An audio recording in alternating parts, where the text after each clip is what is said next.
Hey, y'all, this is LaGina Rae with LaRae Infinity Media, and we are here for year 2 of our roundup. And it used to be called HTX, what was it? HTX Tech Rodeo. Tech Rodeo. Mm-hmm. And now we're at Houston H-Town Roundup. Yes. Got it. Yes.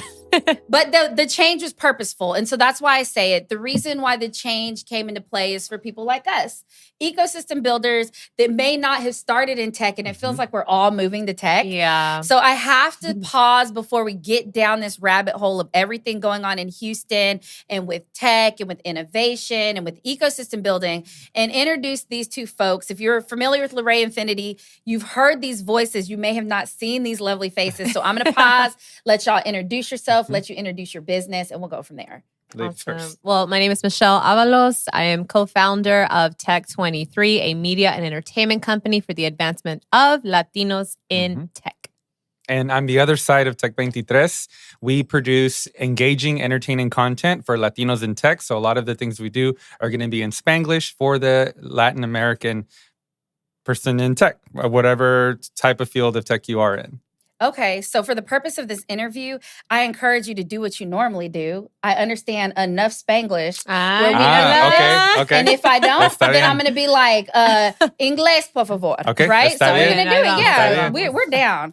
So the first thing that I want to talk about is that y'all are a husband and wife team. Yeah. And people always talk about like, don't work with your family. But it can be really fun, especially in the entrepreneur world, because a lot of us that are either married or looking to couple up or partner, they want somebody that understands what they're doing. So let's talk a little bit through that and how y'all are successly making that work. I'm going to keep it PG-13 and I'll talk about what goes down in the home office. That's fair. But it's been a very interesting journey. We met working together and we were volunteering at a student organization in college, and that just kind of evolved. And so now that we have co-founding this company, we both are teaching each other different ways to get work done. So it's not always my way that is the best way.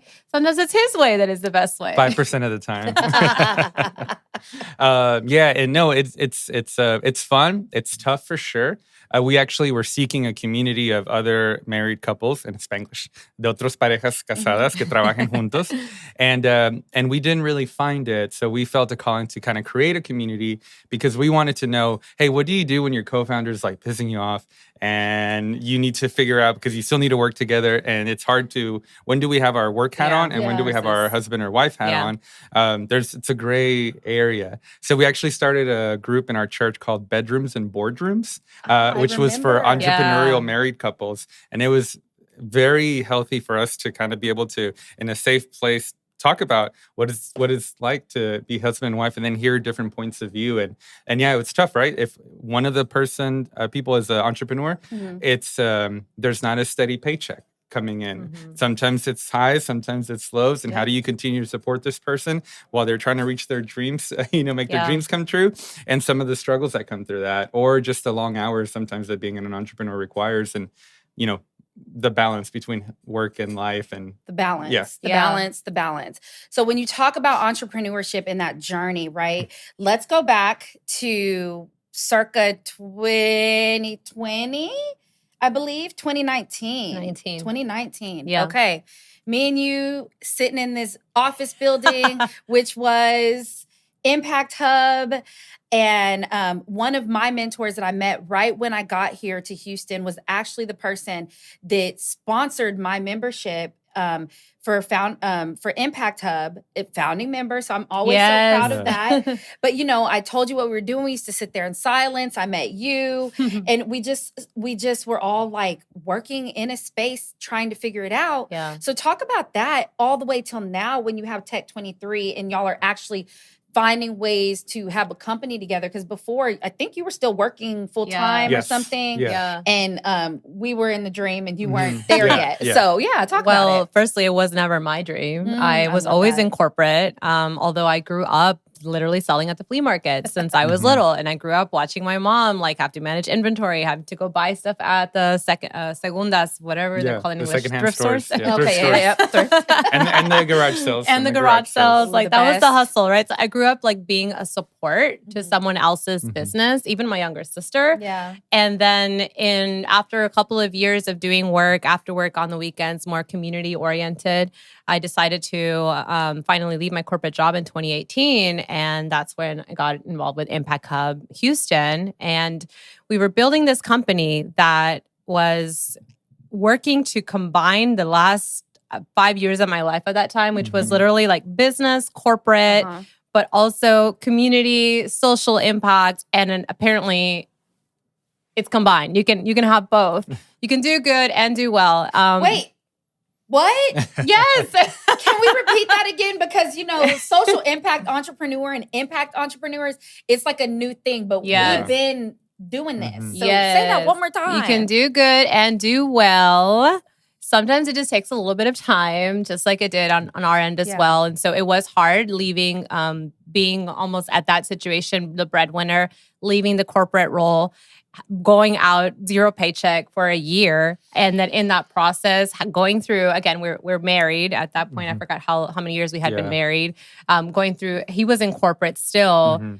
Going through a few layoffs in between. At one point, both of us didn't have a job. Yeah. And we're still out there grinding every day. If you're not our friends, close circles, you don't realize what's happening, right? Yeah. As an entrepreneur, like you don't understand. Yeah. The smile comes because we work with ourselves, but tears come with it too. Yeah. And he's been that shoulder to lean on so many times, right? Yeah. It's been fun. It's been tough, but throughout all of it, some of the struggles, community work never stopped. Yeah. Because that's in our heart, and even in corporate, we just had that. And I think for us, it's because we're first generation Americans, first generation college students.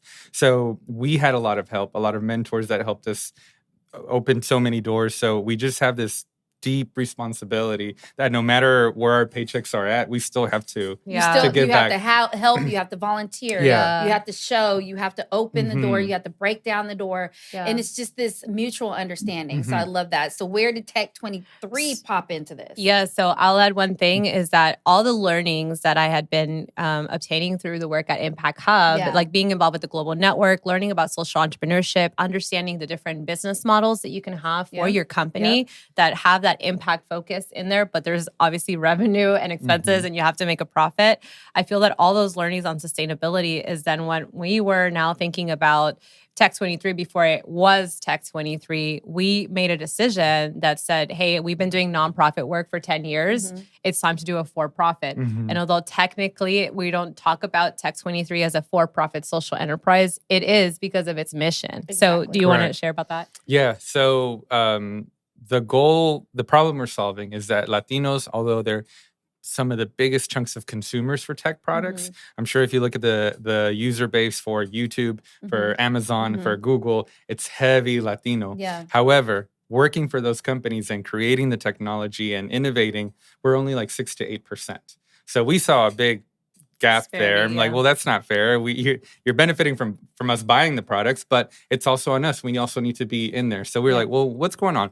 If you ask the Latino community, hey, would you like remote jobs opportunities, 6-figure salaries, not physical intensive labor, and a chance to like build the future? The answer is hell yeah. I feel like that's a trick question. Like, who wouldn't want that? What's the catch? Yeah. And then we believe that the tech industry as well, at least it's moving that way. If you ask them, do you want your end user to be a part of the development of your product and to have a more diverse workforce? The answer is also yes. So then we're like, okay, there's a communication issue then. The way that STEM, not just tech, but the way that STEM speaks to Latinos, it's either really boring, so we don't pay attention, unfortunately, or it's not culturally relevant. We don't see Garcias, Martinez's, Hernandez. We don't see these people out there as much. And you don't see the Spanglish, and you don't see like the small references, even in paintings, right? Like when you look at paintings and the plants, like a cactus means more than, a cedar tree. Yeah, exactly. But the cedar trees are also native. We won't go down that rabbit hole.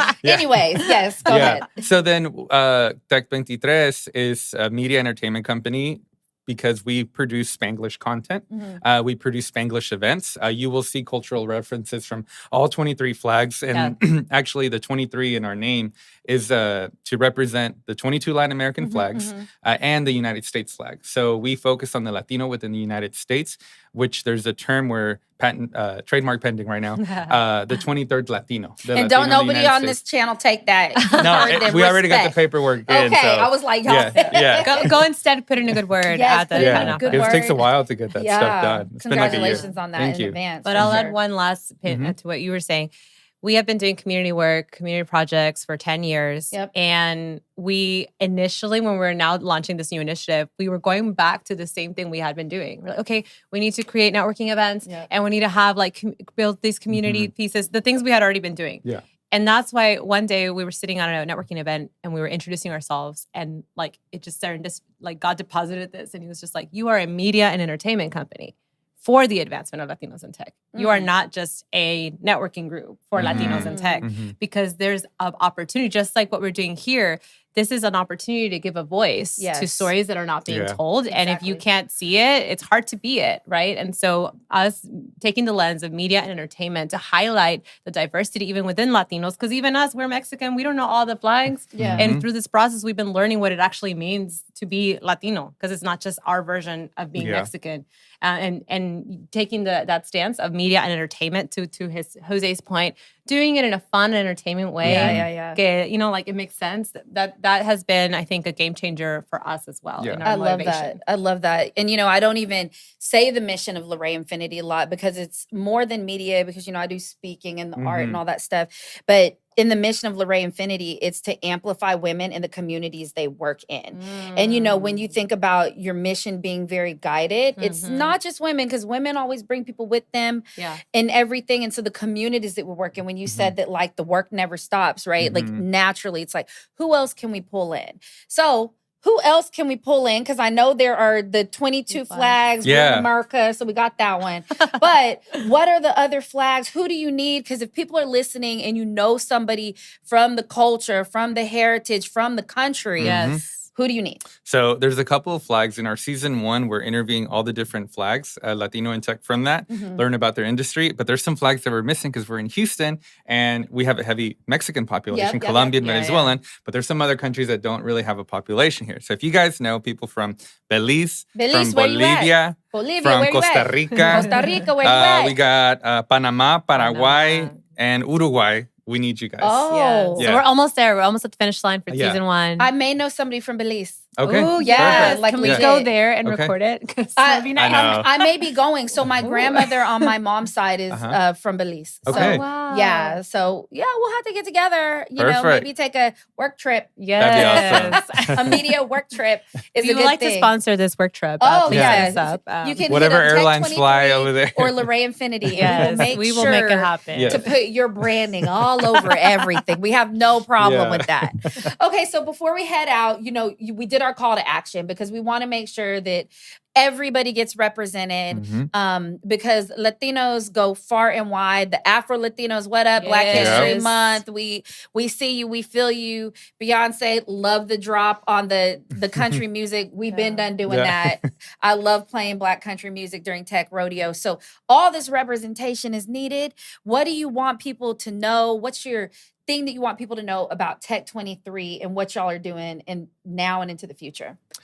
Our ultimate goal, and speaking about Black History Month, Afrotech is an awesome organization. Amazing. We're striving to become like a version of Afrotech for Latinos. Let's go. So the types of partners that they work at, corporate sponsors to help with hiring diverse talent, entertainment, artists, creatives that make their events so fun and culturally rich. Yes. We need that from the Latino community as well. So we're looking for all these different aspects to, in the future, create a version of Afrotech for Latinos. All right. Well, y'all already know. Let me know what I can do to help. We know people, and just from being from West Texas, I think that especially the Mexican culture and Black Texans, they play a huge role in, what Texas is. Before it was Texas, it was whole history there you lesson. go. You know stuff. Alamo was not saved, all that kind of stuff. But clearly I need to be on y'all's podcast. Yes, we need to have a whole day. Yes. But I appreciate y'all taking time to sit down and talk about this stuff. We're all official, H-Town Roundup folks in here. Y'all are doing media during this too. So I appreciate y'all taking time from your own media experience and journey to talk about Tech23. My last question before we hop out is, how do you feel like you play a role in the Houston ecosystem, and why is H-Town Roundup so important? Well, I'll speak to this. It's H-Town Roundup, and it's focusing on the greater Houston area. And growing up from South Houston, Pasadena, that's how I play a role in this, because I get to be that bridge, and a bridge works both ways, right? And so right now it feels that I'm bringing folks from my side of the community to the ecosystem. But I want the ecosystem and the resources to also go to us, because I don't want to have people driving 30 minutes to get somewhere or figure out how to get lost in one-way streets in downtown. Yeah. Go to where they are. Go to where we are. We have amazing food down there too. Like it's a benefit. It's a win-win for everybody. I think that's the role that I've been playing currently in the ecosystem. Yeah. No, same. Just exploring the cultures. Houston doesn't know Houston. A lot of us just live in our own little neighborhood. That is good. We need a shirt. Can we co-do that one? Because Houston doesn't know Houston. And that is a good point. Even when you look at different events and when people throw the event, you can directly see it reflected who's at the event. And that is so annoying, especially at things where it is literally made for all of us to have like voices and representation. So I love that. That was so good. Yeah, that was good. I would mic drop, but these are too expensive. So I'm not gonna. We'll just go. Yeah. I don't know. And then we're all scared to clap. Yeah. And our producer's like, don't you touch that mic. All right, y'all. My name is LaGina Rae. This is LaRae Infinity Media. And I just finished interviewing Tech23. Don't forget to like and share. And until next time, be kind to yourself. And as always, tell your story. Be your own brand. Live your truth. And stand in your moment. All right, y'all. Peace.